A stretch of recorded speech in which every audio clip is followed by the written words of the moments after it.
coordination et de gestion de crise et catastrophes du ministère de la Sécurité et de la Protection civile active son mécanisme d'assistance. Face à l'hivernage qui bat son plein, on assiste ainsi à des pluies diluviennes provoquant souvent des inondations. Dans les tribunaux de grande instance de Sikasso et Koutiala, le dossier d'engrais subventionné par l'État est ouvert. Suite aux dénonciations suivies d'enquêtes préliminaires, les présumés auteurs ont été mis aux arrêts et placés sous mandat de dépôt. Jeudi 8 août 2024, mesdames et messieurs, bonjour, merci de nous suivre. Les membres de la Commission des finances, de l'économie et du plan de la promotion du secteur privé et des industries étaient à l'usine malienne des produits pharmaceutiques. L'usine en question est chargée de la fabrication et de la commercialisation de certains produits pharmaceutiques.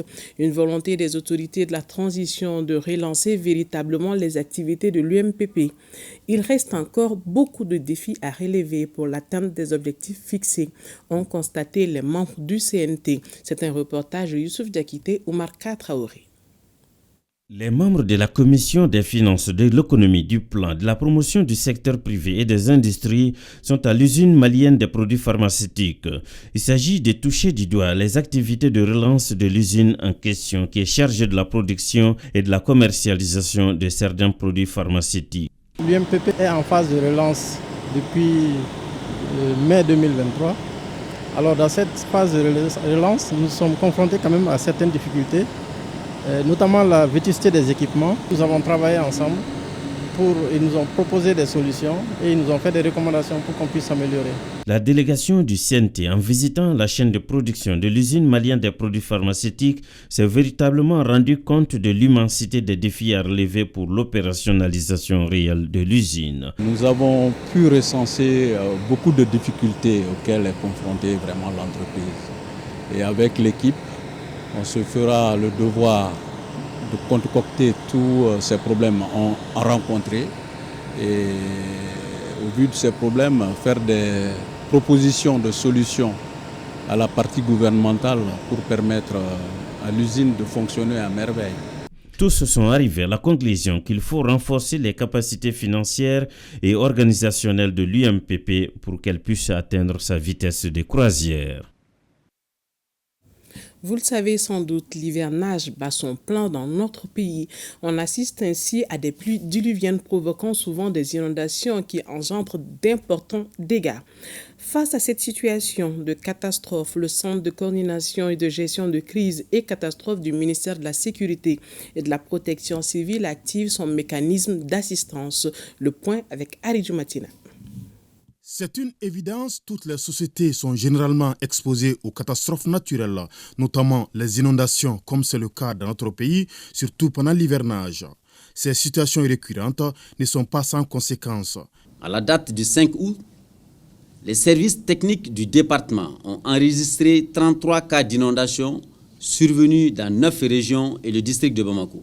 Ces cas d'inondation ont engendré les bilans ci-après.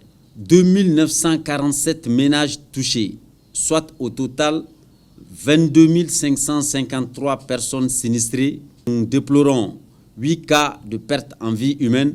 Il urge d'agir. Cette réunion du comité interministériel de gestion des crises et catastrophes est ainsi initiée suite à l'activation en mode crise du SECOGEC, outil opérationnel du comité sur ordre du ministre de la Sécurité et de la Protection civile après avis du Premier ministre. La réunion d'aujourd'hui, c'est pour capitaliser l'ensemble des moyens investis par l'État par rapport à la gestion des inondations et la sauvegarde de la vie des personnes, des biens et de l'environnement. Au-delà de ça, nous avons avec nous des services qui interviennent et qui ont des actions en termes de prévention.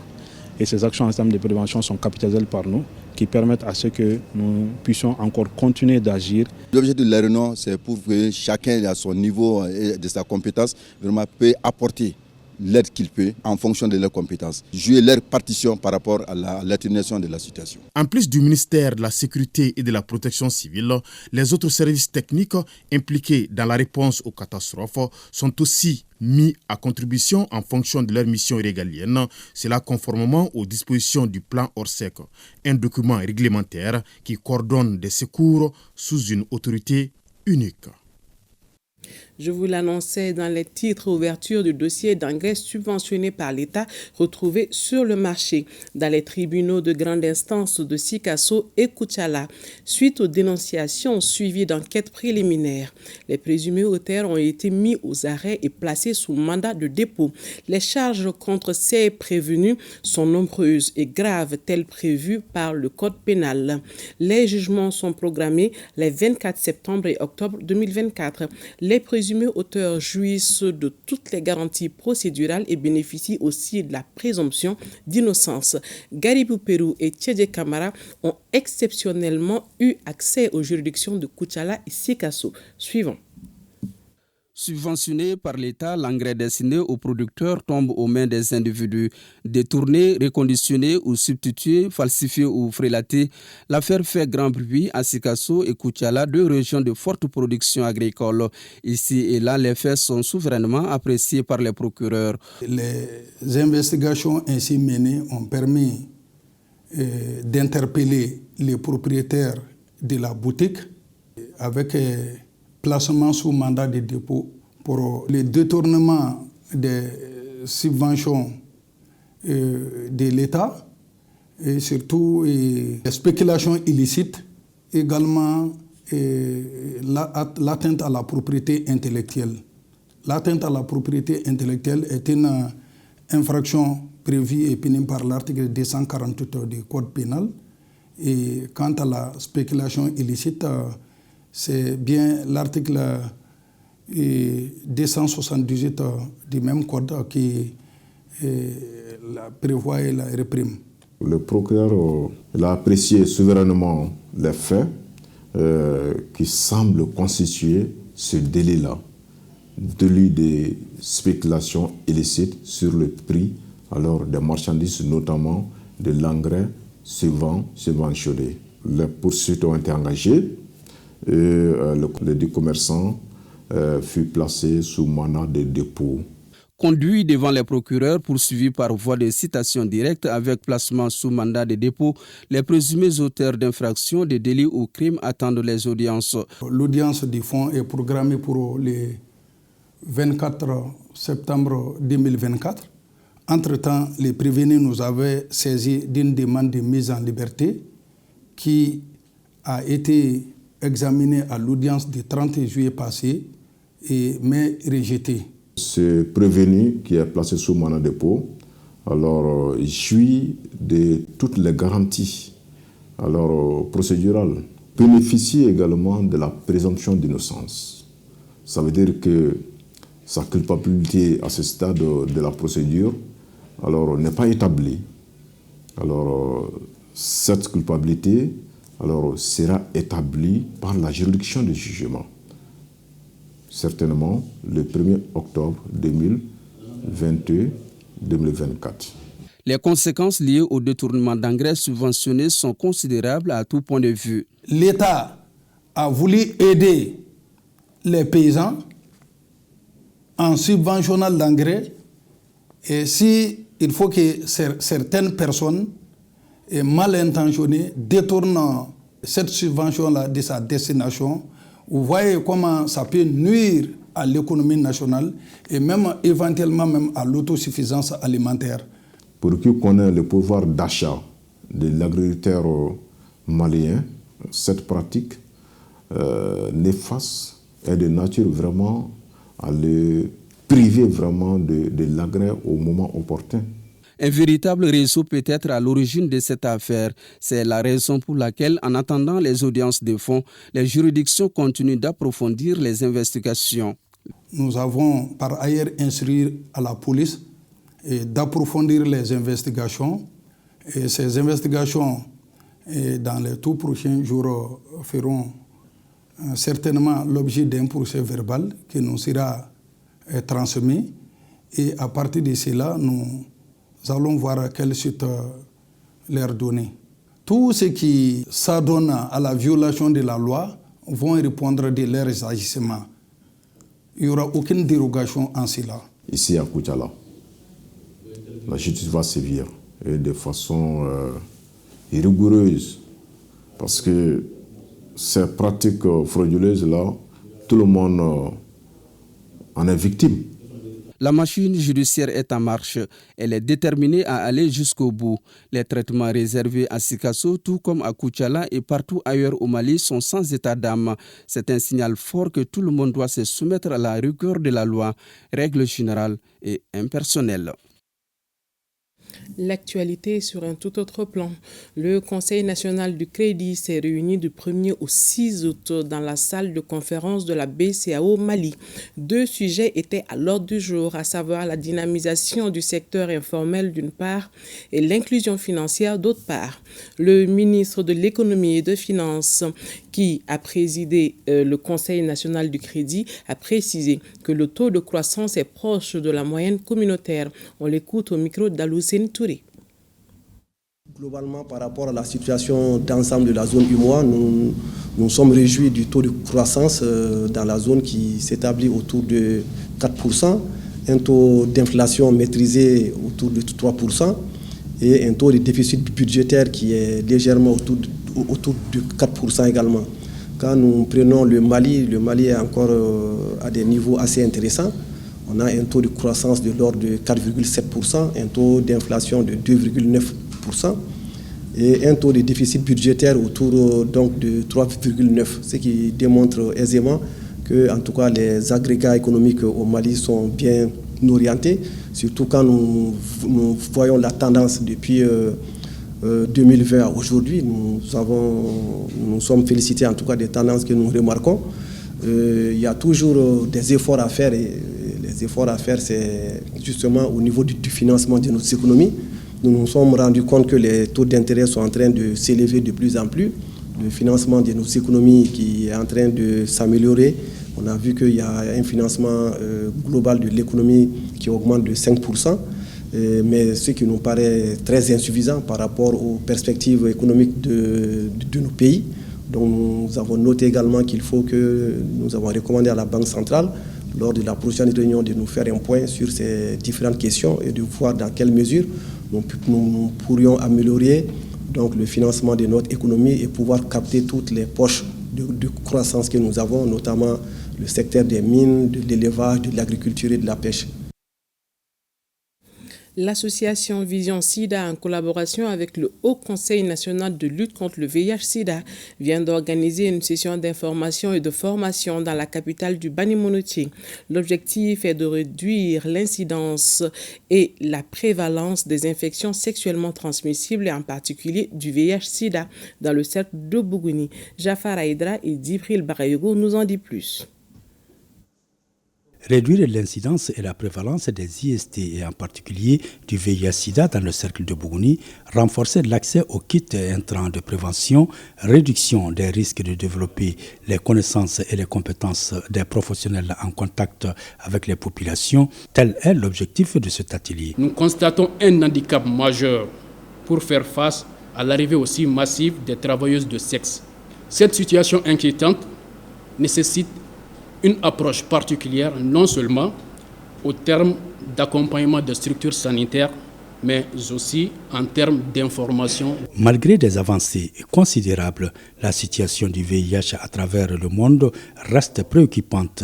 Face à cette situation, l'association Vision Sida, à travers son projet Approche pratique de sensibilisation sur le VIH-Sida, entend apporter son expertise et sa contribution en vue de soutenir les efforts de l'État du Mali dans sa lutte contre le VIH-Sida. Au Mali, la prévalence, ça fait environ 120 000 séropositifs qui existent au Mali. Donc, ce n'est pas négligeable.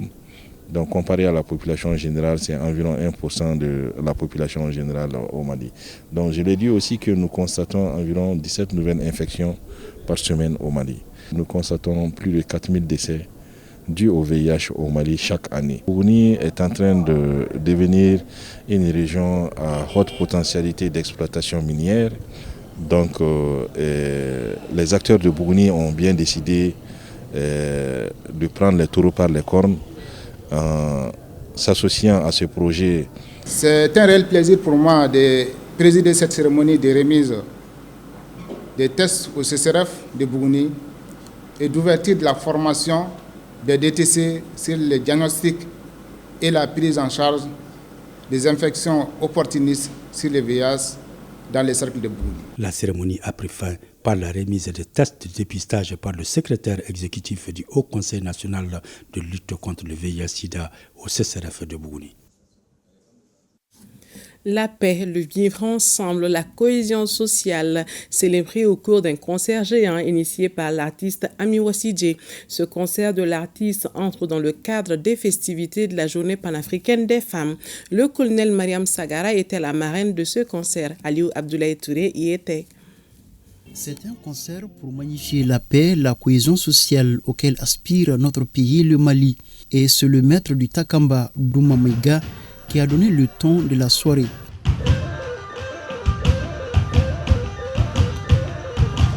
Avec des chansons essentiellement focalisées sur la paix, le vivre ensemble, Ami Wassidje, d'une voix pénétrante, a tenu le public en haleine toute la soirée.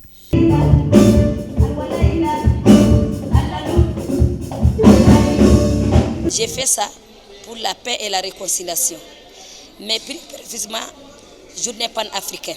Je remercie tout le Mali, les gens qui sont venus et les gens qui nous ont écoutés. Il faut que les Maliens s'aiment.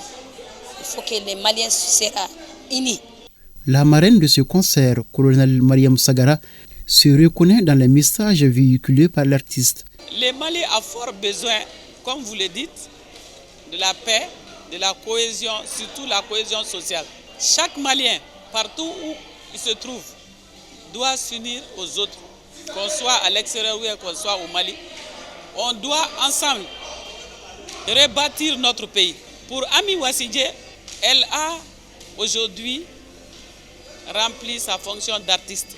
Pourquoi? Parce qu'elle a porté un message haut et fort pour toutes les femmes du Mali.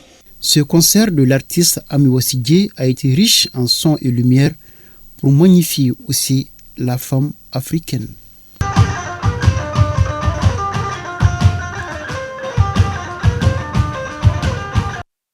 Actualité oblige, le musicien Ahmed Ag Kaidi de Kidal est entré en studio pour réaffirmer son appartenance et son attachement au Mali et à ses valeurs sociétales. La nouvelle composition de l'artiste est une invitation au vivre ensemble dans un Mali pluriel. Le nouveau single s'intitule Ma nationalité. Cheikh Oumar Sankaré et Mariam Koudibali pour le reportage.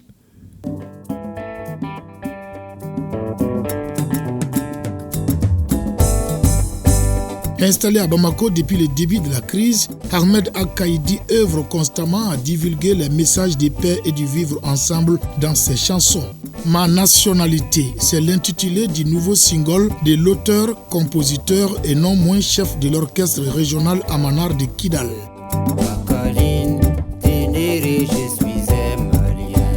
Dans cette nouvelle composition, Ahmed Ag Kaidi dit en refrain: Akaline, Ténéré, je suis un Malien.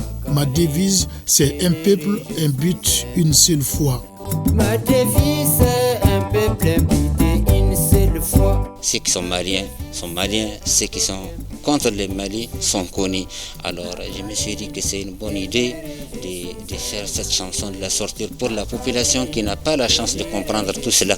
Cette population qui, dès qu'elle voit un Touareg avec un turban, elle a d'autres idées en tête. Je me suis dit que c'est le moment actuellement vraiment de faire sortir cela pour éviter des amalgames. Les Dogons, et ce sont mes petits cousins. Les Koulibaly, et ce sont les plus grands cousins. Les gens, ils ont donné cette belle étiquette d'un pays de cousinage, un pays de tout, mais on n'en profite pas tellement. Nous, par exemple, avec les Dogons et les Koulibaly, c'est un cousinage naturel. C'est les grands-parents qui l'ont installé, on ne peut pas l'enlever. Dans ce nouveau single, Ahmed s'insurge contre l'amalgame à travers ses mots. Le turban, c'est la culture des hommes du nord du Mali. Le turban, ce n'est pas une nationalité en soi. Le turban, ce n'est pas une nationalité. Mon papa a commencé à enseigner le 1er octobre 1959. Je ne peux pas trahir le Mali. Et c'est juste un exemple parmi tant d'autres. Il y a beaucoup d'enfants de Goumiers et qui sont vraiment des Maliens. Donc, voilà, c'est pourquoi j'ai enlevé cette chanson pour vraiment déclarer ce qui est le fond de mon cœur. Akaline, Ténéré, je suis un Malien. Ma devise, c'est un peuple invité une seule fois. Moi, je lance un petit SOS pour les gens qui peuvent nous aider à vraiment faire les clips maintenant pour finir le travail. Parce que là, à l'audio, les clips n'est pas terminé, le travail n'est pas terminé. J'aurais vraiment besoin de faire un clip de ça, avec tout, qui accompagne toutes les belles paroles qui sont dans cette chanson. Ce single vient rallonger la liste des contributions de Ahmed à la sauvegarde du tissu social et à l'union sacrée autour de la mère patrie, le Mali. Les champs fleurissent d'espérance, les cœurs vibrent de confiance. Et nos cœurs vibrent de confiance pour le Mali. C'est la fin de cette édition. Merci de l'avoir suivi. Puisse Dieu assister le Mali et les Maliens.